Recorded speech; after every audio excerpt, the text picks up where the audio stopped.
So we're going over applied behavior analysis for autism spectrum disorders today. I figured to start by explaining what ABA is. Applied behavior analysis can be described based on the words within the name of the treatment.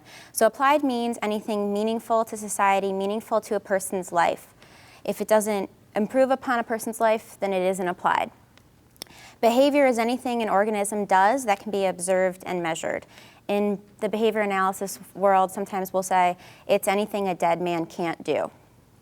So even breathing is a behavior. Blinking your eyes, that's a behavior. Everything that you do is a behavior.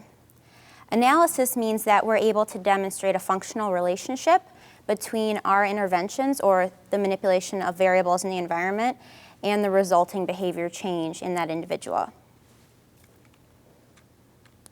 Now, ABA is mostly brought up about in the media in terms of its relation to autism, which really is the flagship for applied behavior analysis in general, but it's still applied in many other areas and always has data-based backing.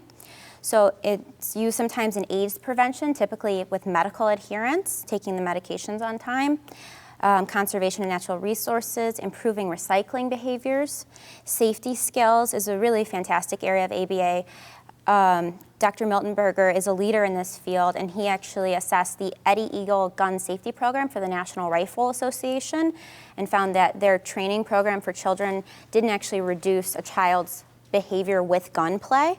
So he implemented a series of behavioral procedures that are shown to reduce a child's inappropriate gunplay behavior, which could end up saving lives. Abuse prevention skills, so teaching someone with a developmental disability when to identify that someone's making an inappropriate sexual advance and what to do after, and training that to criteria and even testing that with Confederates in the environment to make sure that they would do it when they didn't think that they were being observed. Health and exercise, improving healthy eating habits, exercising more, especially in schools. And industrial safety, improving job safety skills on sites like open pit mining, where it can be quite dangerous. Medical procedures, even improving a doctor's own accuracy during surgeries. And working with severe mental disorders with reducing the amount of nonsensical confabulated vocalizations in people with schizophrenia. So those are just some other areas where ABA has some good data backing. So just some disclosures. I'm not aware of any conflicts of interest, and no one will be financially benefiting from this presentation. So I'm just going to go over what autism spectrum disorder is, how it's classified now. It's classified under pervasive developmental disorder as the main umbrella term, with autism as a section, Asperger's, Rett's, child disintegrative disorder, and PDD-NOS. This is changing in the DSM-5, where it won't be under the umbrella of pervasive developmental disorder. It'll be under the umbrella of autism spectrum disorder. Asperger's is likely to be moved to being classified as a communication disorder. Rett's is being removed from autism spectrum disorder because it's found to have actual genetic components that autism doesn't have. Childhood disintegrative disorder will continue to be part of it based on the diagnostics of autism, but that label in itself won't be there anymore. And PDD-NOS will likely be just on the higher end functioning of autism. And these are all the criteria in order to be diagnosed with autism spectrum disorder under the current revisions for the DSM-5. So it remains relatively consistent from the DSM-4 to the DSM-5, where you're really looking at deficits in social and emotional reciprocity. This could be anything from a child that isn't even giving eye contact to someone that continues to have a conversation with you about, who's on first, as an example from Rain Man. And then nonverbal communication, gesturing, pointing, even body language at higher functioning ends, and then deficits in maintaining relationships, which still includes a lot of the higher functioning end of the spectrum. That's where you see a lot of the deficits there. And then restricted repetitive patterns in behavior, a lot of times with a young child with autism, you might see them spinning the wheels on a car, staring at a fan, spinning in circles. Higher functioning people might only want to speak about, the baseball game, or I know one guy who loves malls and has every single mall in America mapped out in his head, and that's what he wants to talk to you about. So it's important to be aware of the early signs of autism, as early intensive behavioral intervention is the most important thing you can do for a child with autism. You can even start to notice the signs as early as 6 months, because you would want to see facial expression responses where you smile at the child and the child kind of starts to squint their eyes and curl their lips a little bit in response. But definitely if a child isn't babbling or gesturing by a year, isn't speaking one word by a year and a half, right around there, and should be combining 2 words by 2 years, especially in terms of making requests for items that they want. And then you should see a child playing with toys appropriately and sustained, a child pushing a car for more than 10 seconds instead of spinning the wheels or picking it up and putting it right back down. And lining toys up can be a clear indicator as well, especially if they're lined up and you move one a little bit and you get a little tantrum behavior out of that. So autism is often associated with other comorbid difficulties. So not all people with autism are diagnosed with mental retardation, but quite a few are, which pretty much just means that they have an IQ like right around 75 or below. And they're often diagnosed with obsessive compulsive disorder, which in a sense kind of goes back to the diagnostic criteria for having autism in the first place. ADHD, mood disorders, seizures are higher in the population of people with autism than not. Fragile X syndrome, sclerosis, and dyslexia and hyperlexia we see quite often, where children will come in and they can read at a first grade level, but they have no idea what they just read, and they couldn't tell you what's in this, what's above a house, or what grows outside, or what's your name. They might not even be able to answer those questions, but they can read a full page out loud.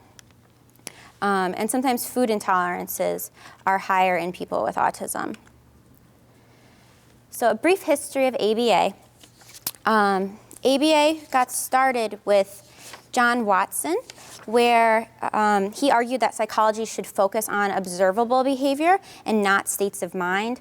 However, Watson went very far and made grandiose claims that he could change any child to whatever he wanted them to be, which in a way slightly discredited this field of psychology due to such intense claims. And Skinner is really referred to behavior analysis's godfather. He's the one that got it all going for us. And this really started with his book, The Behavior of Organisms, in 1938, where he defined and classified the difference between respondent and operant behavior, which is the foundation for behavior analysis. So in our field, respondent behavior means that it's anything elicited within your body. It's typically some type of autonomic arousal. So sweating, increased heart rate, flushing of the skin, those are all signs of respondent behavior, typically associated, if someone has like fear or anxiety responses.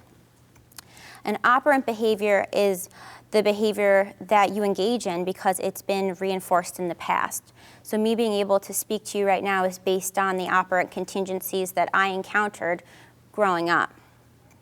And then he had his book, Science and Human Behavior, where he defined radical behaviorism as being able to control and manipulate variables that are internal, which is the first time that behavior analysis started to look at how do we change what's going on inside instead of just outside. And in the 50s and 60s, we started to bring behavior analysis out of the rat lab and into human life. Behavior analysis started with rats and pigeons and conditioning behaviors, seeing different rates of responding, how the principles of reinforcement work. And then the studies transferred over into how do we actually make this applicable to people? How do we use this science to improve our lives? In 1968 was when behavior analysis, I think, really got its foothold into society with the publication of the Journal for Applied Behavior Analysis. In the first journal itself, an article called Some Current Dimensions of Applied Behavior Analysis really outlined what applied behavior analysis is and how we need to strive to keep this an evidence-based, data-driven process that's always working to find what are the current issues and how do we improve upon them. So now we're going to go into ABA and language, and back to another B.F. Skinner book, his book on verbal behavior. In this book, he outlined different verbal operants, so different functions that speech has, and he defined the different formal and functional properties of language. So a formal property of language is the structure of language. It's, saying the word blue. If I say blue, then you're having a formal response to it. The function is the cause of a response. So if I say blue, and you say blue, the function of that is for you to echo what I just said. If I say, what color is this bottle top, and you say blue, that's a different function of the behavior, but it's the same formal response. And then he also further defined language into speaker behavior and listener behavior. So speaker behavior is defined by anything that you initiate verbally. So speaker behavior, a command is a request. So as a baby, you request for mama or dada, or that you want food, or that you want to have your diaper changed. Those are all things that you request even by crying at an early age. Attacked is when someone just labels what they see. So a kid driving down the road and they say fire truck, airplane. Those are all attacks. Interverbals is a back and forth conversation.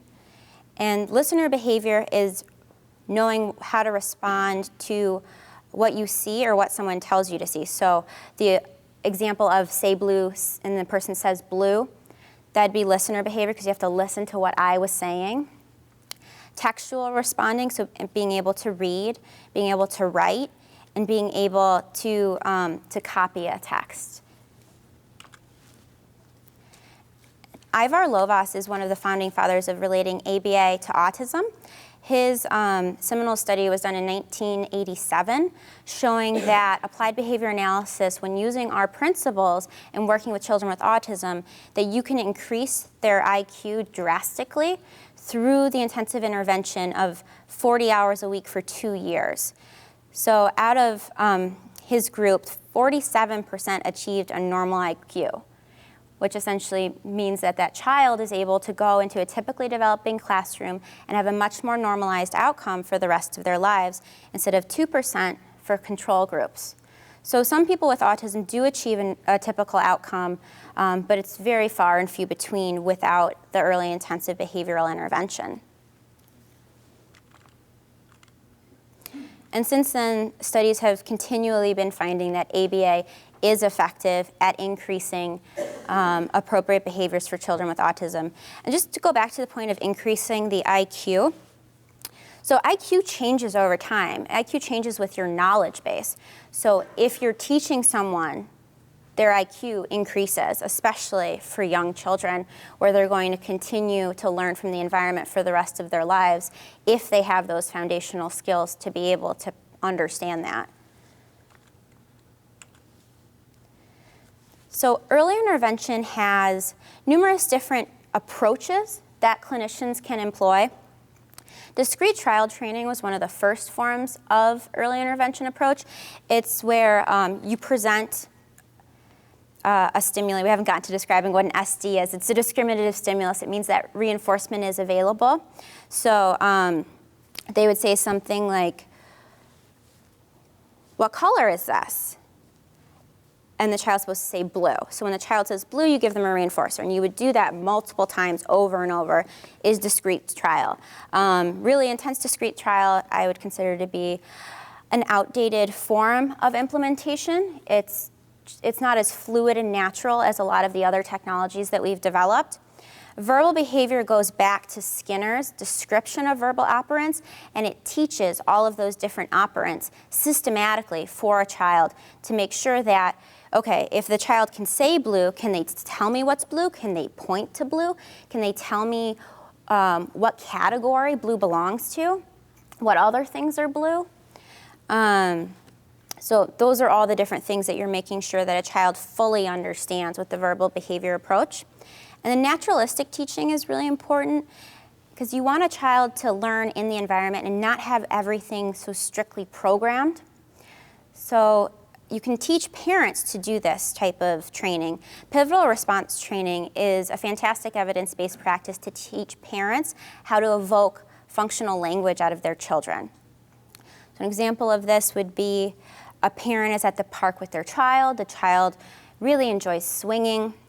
A parent holds the swing up, pushes the swing a little bit, stops the swing, and tells the child to say swing. What do you want? Say swing. And if the child says ing, the child gets pushed. And eventually, the parent keeps working it up until, the child says wing and then swing, and then they're building that in as the child is motivated for an item throughout their day.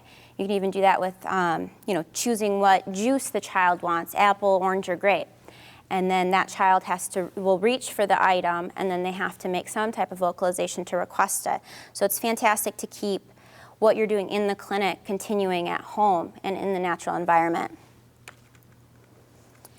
This is a breakdown of the VB map. This is based on verbal behavior. Dr. Mark Sundberg is the creator of this, and he really is a leader in current application of early intervention. So these are all the different areas that we work on when a child comes to our clinic.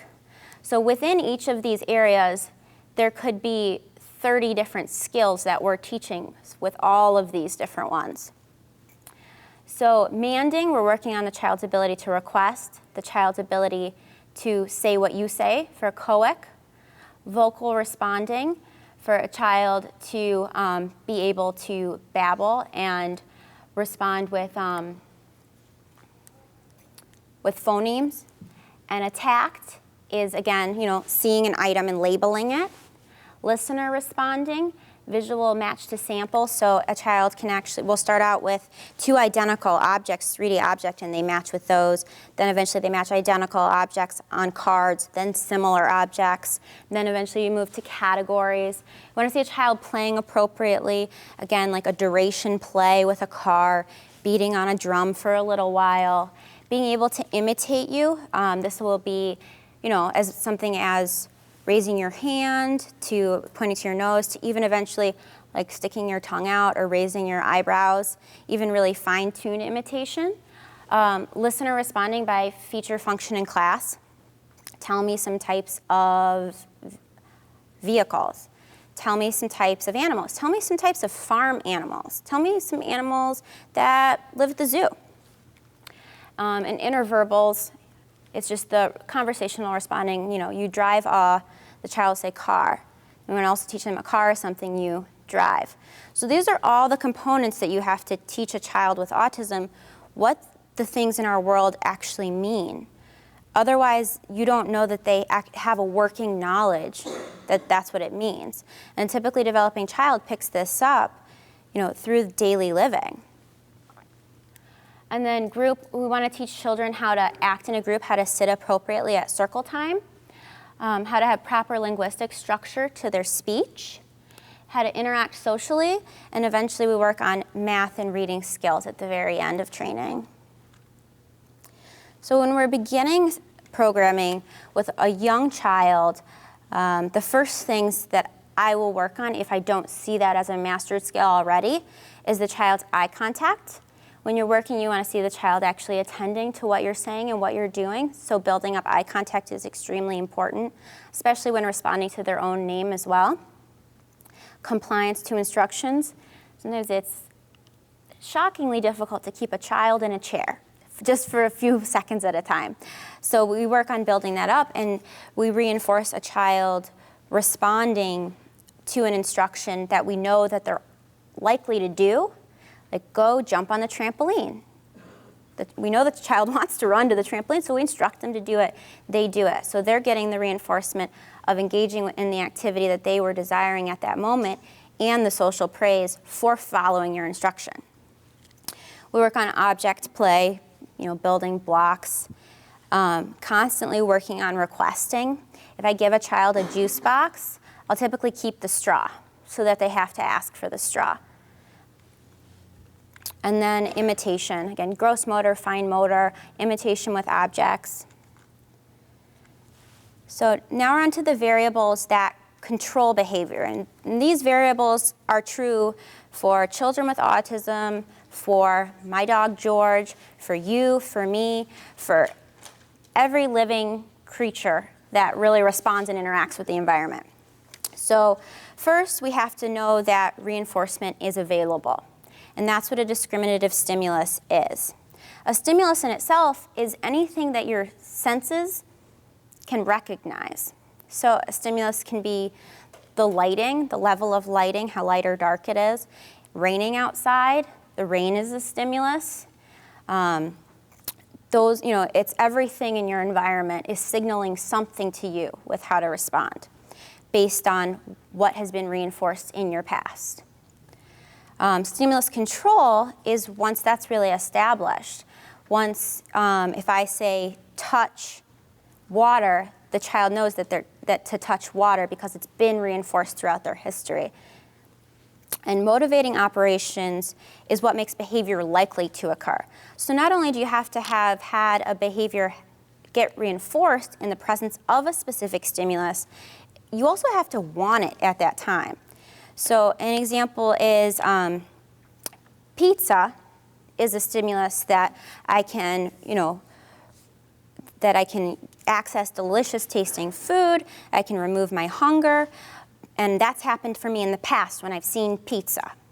But if I just ate a bunch of pizza and someone presents another pizza to me, I'm less likely to actually engage in the behavior of eating the pizza because I've already been satiated on pizza 5 minutes before. So you always want to make sure in treatment that the child's constantly motivated for an item and that that's what you're using as your reinforcement. Because if the motivation isn't there, what you're doing doesn't really apply, which is typically why in clinical settings you often will see edibles being used and done in very, very small pieces. I typically will ask parents to send children in when they haven't eaten for about 2 hours prior to the session so that they have the motivating operation to gain food due to the lack of food for that period of time.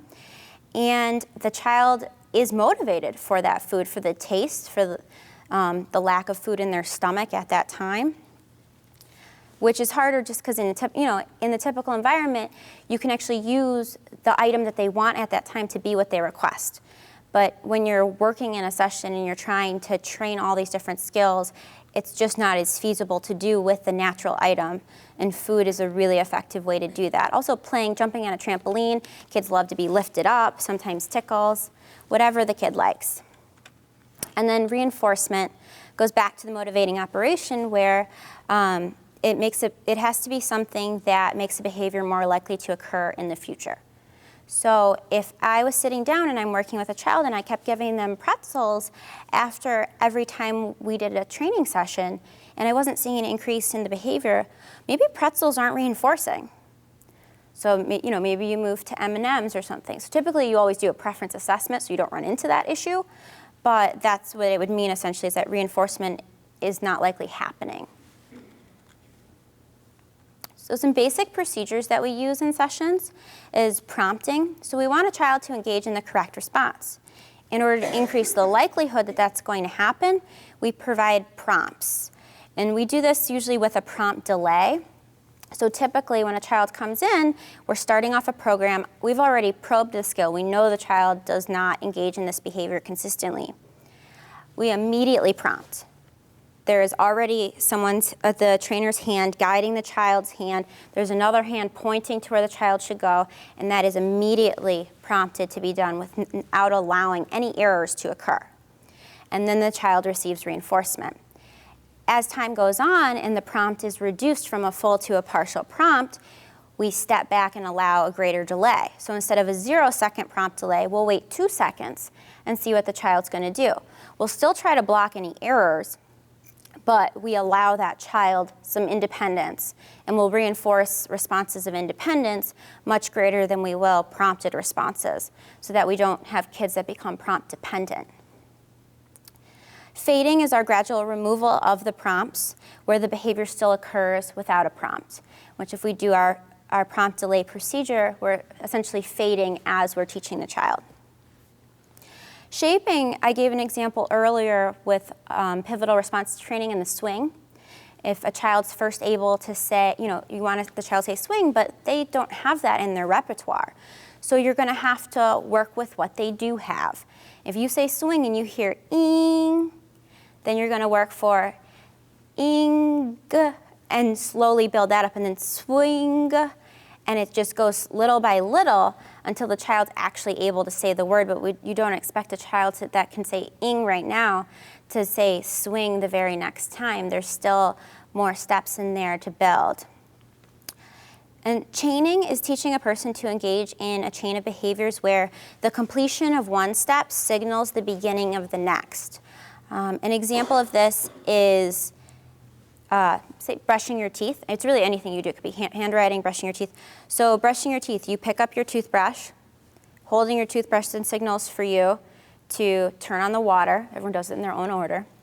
And then you put your toothbrush under the water, pull the toothbrush out of the water, turn the water off, take the toothpaste, put it, it's every step means what you're gonna do next. Even getting dressed in the morning, you lay your pants down on the bed, you put the entry near your foot, you've put one foot in, you pull it up a little, you pull the next foot in, you pull it up to completion and you button.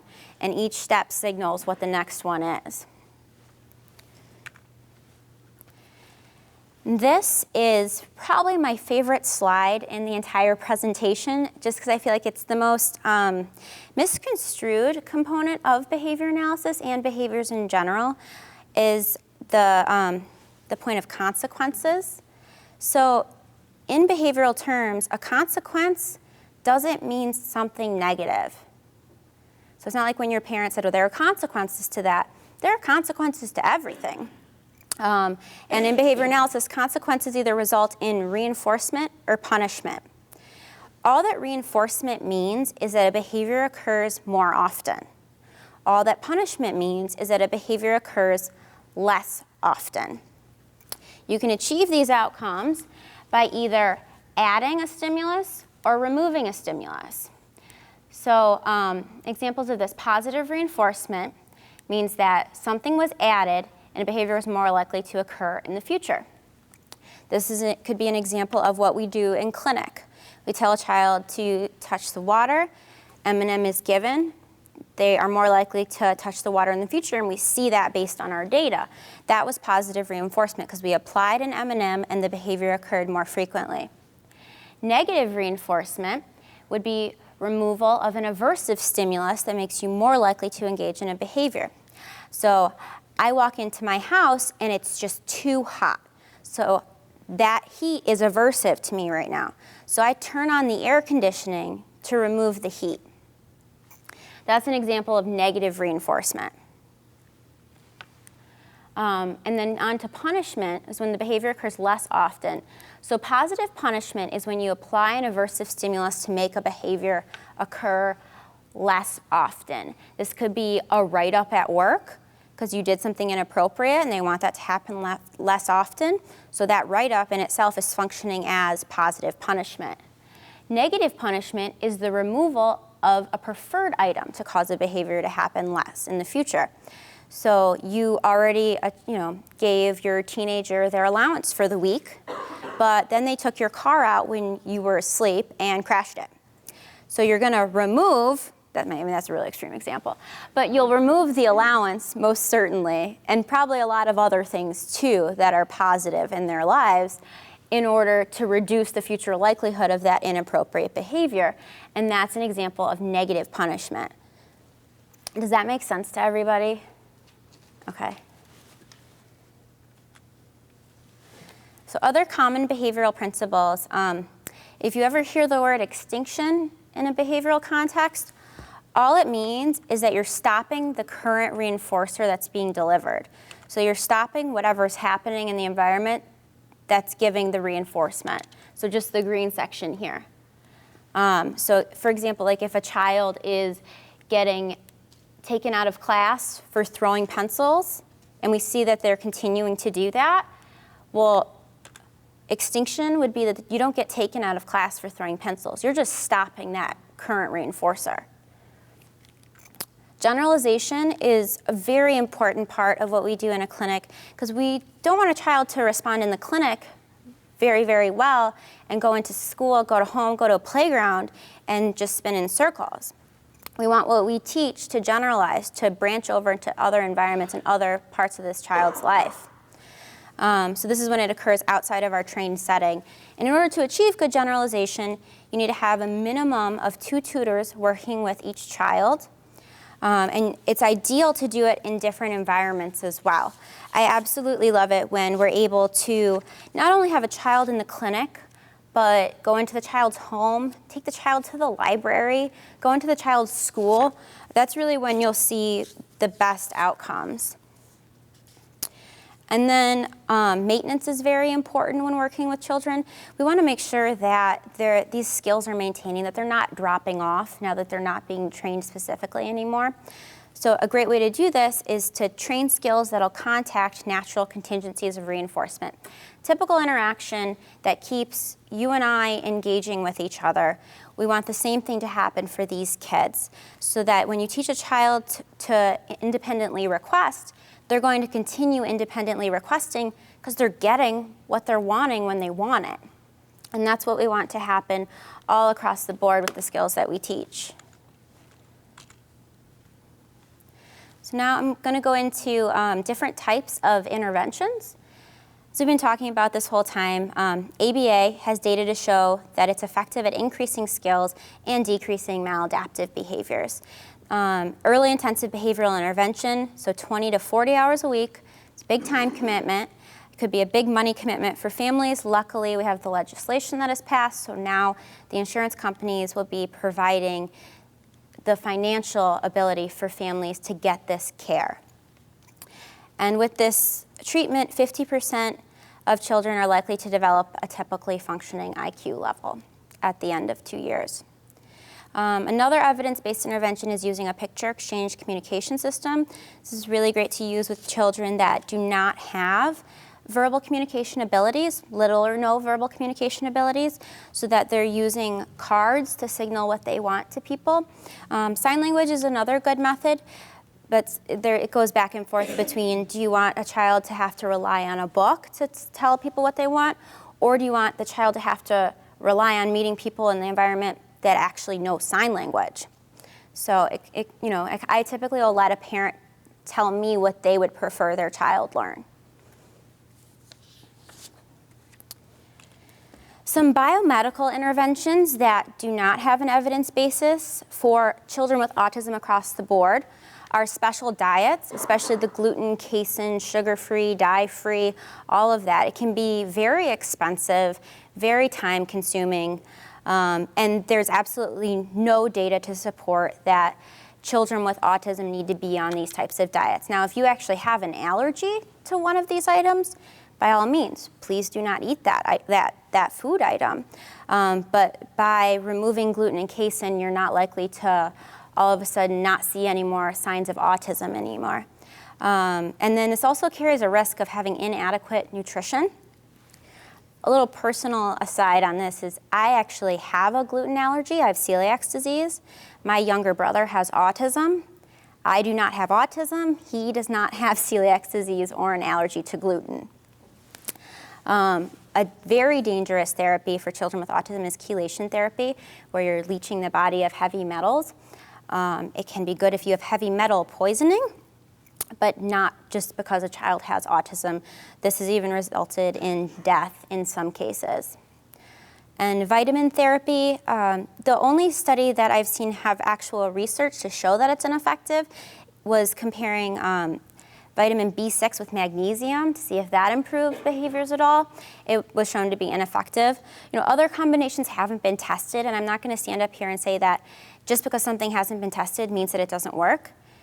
It might. Studies might show in the future that it does, but as of now, if there aren't data to support it, it's not a treatment that I would ever say should be recommended until the data can actually support it. So other therapeutic interventions that are really lacking scientific studies as animal therapy. There are really no scientific studies to support that has any evidence basis for helping children with autism. Art therapy. Facilitated communication was really proved to be a hoax, essentially, where the person, it's almost like where that person would have a board and another person would have, take that individual's finger and move it to the different letters and said that they were talking that way. Studies showed that it was the person that was holding the individual's hand that was actually doing the movements. Psychoanalytic and humanistic play therapy can be very useful for typically developing individuals and some higher functioning people with autism, but data show that in general that's not an evidence-based therapeutic approach for improving the behaviors of a child with autism. Sometimes the therapy in itself will focus on negative behaviors, which can actually end up reinforcing it in children with autism, just because their contingencies are a lot more closely correlated and they might be lacking some of that internal verbal behavior that allows psychotherapy to be effective in typically developing individuals. And sensory integrative therapy just doesn't have enough data yet. It's been a type of therapy that's been employed since the 70s, and I feel like it's something that you typically hear first almost about therapies for children with autism before you hear about ABA, but there just isn't the research there. So I think this is an area where I would really like to see the research because I think we could see some really great results from it, but the data aren't in.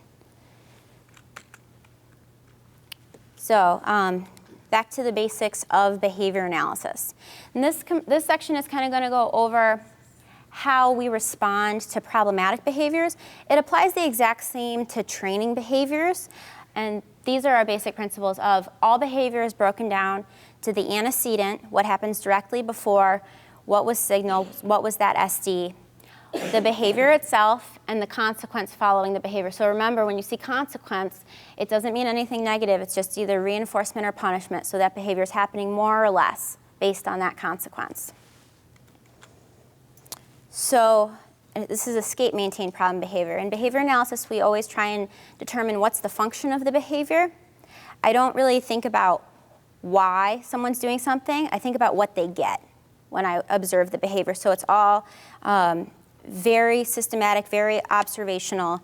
I don't write anything down in my notes that I didn't actually observe myself and that it could be seen. I don't make inferences that a child is scared or stressed or worried. I just say what I see happening.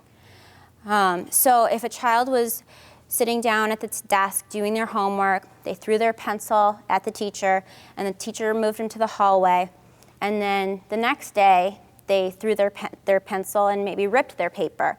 They got sent to the principal's office, and it keeps going until the child is suspended and then expelled, and it just keeps going on because the child keeps accessing escape where it's reinforcing their behavior, and it's a clear pattern that it's reinforcing the behavior because it keeps increasing.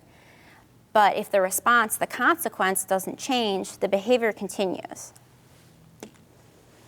So this is an example of attention-maintained problem behavior. So this would be negative reinforcement, removal of the non-preferred stimulus, schoolwork, removal of schoolwork. So attention is positive reinforcement. A lot of times parents think that scolding a child is a form of punishment, that it will reduce the behavior, and we often see that it functions as a reinforcer where the child continues to engage in that behavior because even though you're yelling, you're still giving attention. And not only that, but you're extra animated, maybe your face gets red, you're more interesting to look at. And then to access a tangible item, this is like the classic example of mom at the grocery store. A child currently doesn't have candy. You walk by the candy aisle, the kid starts screaming, I want my candy, give me my candy, maybe throwing milk out of the cart, whatever they need to do, and they get the candy. And the child's quiet, and mom doesn't have the stress of it anymore. Automatic reinforcement, this is probably the most difficult to treat because it's something going on inside of the child where there's no sensory input or there's currently a negative sensory input. Sometimes we'll see this with ear infection, so there's currently pain in the ear. Or sometimes people that have limited vision will push on their eyes because it causes a light up effect. And so that's adding an interesting stimuli. So you might see, banging of the head, hitting of the eyes, banging of the ears, and that results in either the removal of the pain from an ear infection possibly, or the input of something good, like seeing some cool lights for a little bit.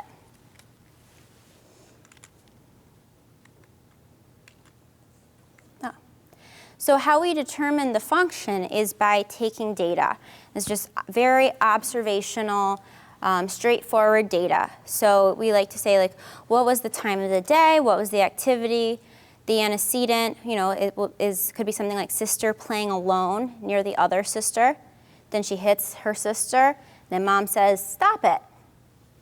That's an ABC occurrence right there. And then, parents changing the sister. And then she goes up and she hits her mom. And mom sends her to her room. Now, even that in itself involves, all right, let's go to your room. You're actually instructing the child to go to your room. So that's still a form of attention that they got right then in that instant. And then just another example of also attention maintained. So if we're looking at what's happening here, something isn't currently being given to the one sister and it's being given to the other, so that the attention of the adults is divided to that other individual. And that's typically when the sister will aggress. And then she ends up getting attention. So she gets what she didn't have before. So this is what we look to do when we develop a behavior plan. The first step is to define what's the behavior that we're actually looking at. And we do this in the most objective way possible. I will not write, tantrum behavior. If I do, it's tantrum behavior is defined as, flailing, like moving arms back and forth, kicking feet, crying, maybe even define crying as like high-pitched wailing sound, tears from eyes, just to keep it as specific as possible. Sometimes if you're targeting someone punching instead of maybe like a slap like this, then in your definition you would say closed fist, contact with another individual to differentiate between what you are targeting and what you aren't. Then you determine the likely function, like we did here. Then once you determine that function, you withhold the previous reinforcer. So in this case, she isn't going to access attention anymore when she hits mom. We will coach mom to not respond if she engages in hitting. Now, we also need to teach her a way to ask for attention. So you can't just remove the previous reinforcer and expect everything to be okay. You have to teach the child how to get what they were seeking in an appropriate way. So maybe requesting for mom's attention, or if it's an escape maintain problem behavior, asking for a break, let a child leave a classroom for a certain period of time, and make sure that they do that before they engage in the problem behavior, and then they access what they want. And then we also look to reduce the future likelihood that the behavior is going to occur. This goes back to the idea of the motivating operation, where I said if I just ate a bunch of pizza and you presented me with pizza, I'm not going to really want pizza. So if you give a child enough attention on a scheduled basis, they're less likely to engage in problem behavior to get attention because they just received it.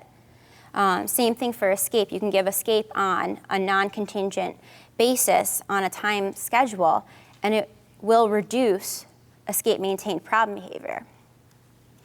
And then again, we always want to focus on generalization and maintenance.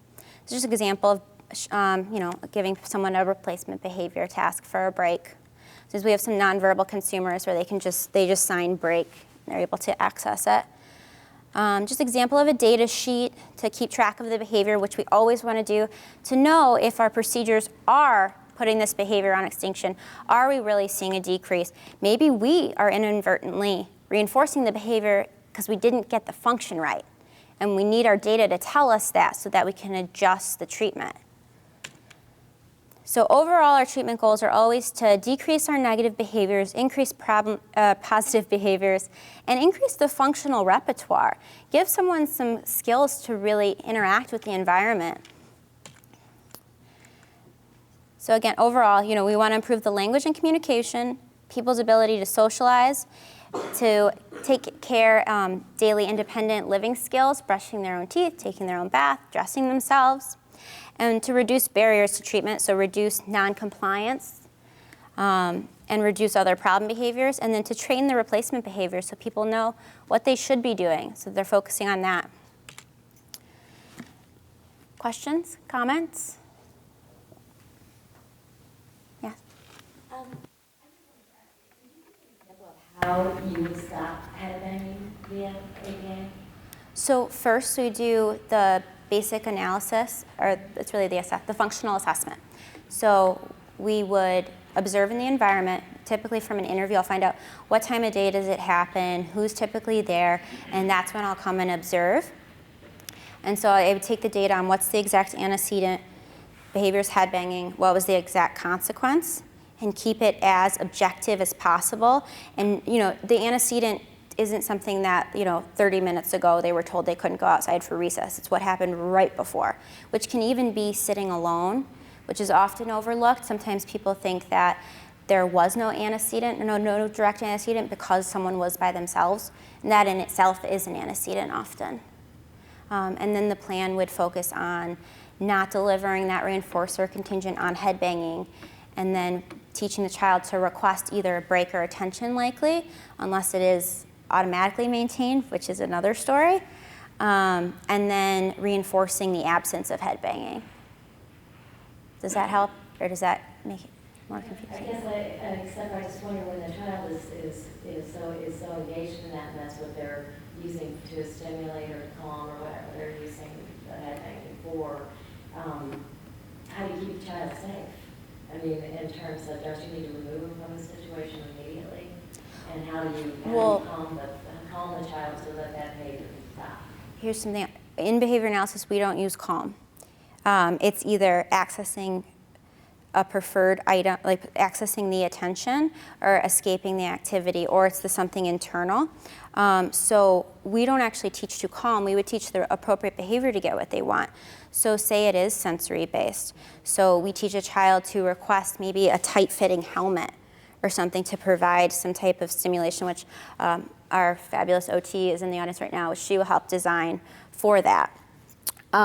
Or if the child's doing it to escape the task, we would continue to present the task. Or for attention, we wouldn't give it attention. Headbanging is hard because they can cause damage to a child, but if you don't focus on treating it now and it continues, that's a much bigger issue throughout the child's life than if you might see a little increase at this time, but then to decrease it in the future is really the greatest level of benefit. But a good way to... what's the percentage of meaning will stop that headbanging? Do you have a percentage? Because headbanging is just a behavior. Pardon me? Headbanging is just a behavior. So if you have the function right, it's near 100% if you're doing an appropriate behavioral intervention. Just because it's completely different than other types of therapy. If you wanted to talk more about it, I'd be happy to give you my card and we can talk about this specific case in detail if you'd like. Mm-hmm. Any other questions? Yeah, I have a question. Uh-huh. How do you determine what someone actually wants, like what their desire is in their behavior? Like, especially if someone's nonverbal, I work with a number of people that are. Figuring out what they actually are desiring is really hard to do. Are you talking in terms of accessing for reinforcement, or in terms of removing, like problem behavior reduction, or like acquisition or reduction? I guess I'm not sure. I know that, like, when I'm working with people that are nonverbal and they are doing something like whatever, editing or whatever it is, I don't have a lot of training in that, or it's hard to help them understand what they even want to get out of, the behavior. So. Okay, here's part of it. They don't have to understand what they want. Okay. You just have to recognize it based on the environment. So I'd recommend taking the ABC data to determine what is the function. What are they getting? Because what they're getting is what they want, essentially, Okay. if that's what they're accessing by it. So if it's you coming up and telling them to stop, or giving them a pat on the back, or saying it's okay and trying to provide comfort, or if it's, you know, go put on your pajamas, and then they engage in the behavior, and then they sleep in the buff. So it could be, you know, either one of those. But typically, you know, the person doesn't have to necessarily understand why they're doing it. They'll learn from the consequences when the environment changes. So it's like if they're banging their head and you come up and rub their shoulder and talk to them and they stop, is it usually what? That's exactly it. Produces what stops? So typically, if someone receives, so it's the example of kid in the candy store crying. You're crying, you're screaming, you want the candy, your mom doesn't give you the candy. The minute you get the candy, you stop. It stops then, but it's going to happen every time you walk into a store with candy. So that's the general approach with behavior analysis. We're looking at the future responding, and typically, if it disappears right then, you've got the function right that it is attention. If you go past someone on the back and they stop right away, it's actually a non-therapeutic approach to have that be the treatment plan eventually. But it's a good way to test what the function likely is. And then just in general, a good thing to do with self-injurious behavior like headbanging, once you determine the function, you can provide that reinforcer either attention or escape on a non-contingent basis. It's in the literature, it's called non-contingent reinforcement, or NCR. And that actually is shown to decrease problem behavior substantially because the child's just being given it continuously or on whatever density of a schedule they require. It might even be, you know, during homework every 30 seconds initially, and then you shape up the amount of time that the child's able to continue working until a typical amount of time, 20 minutes or something for a school-age child.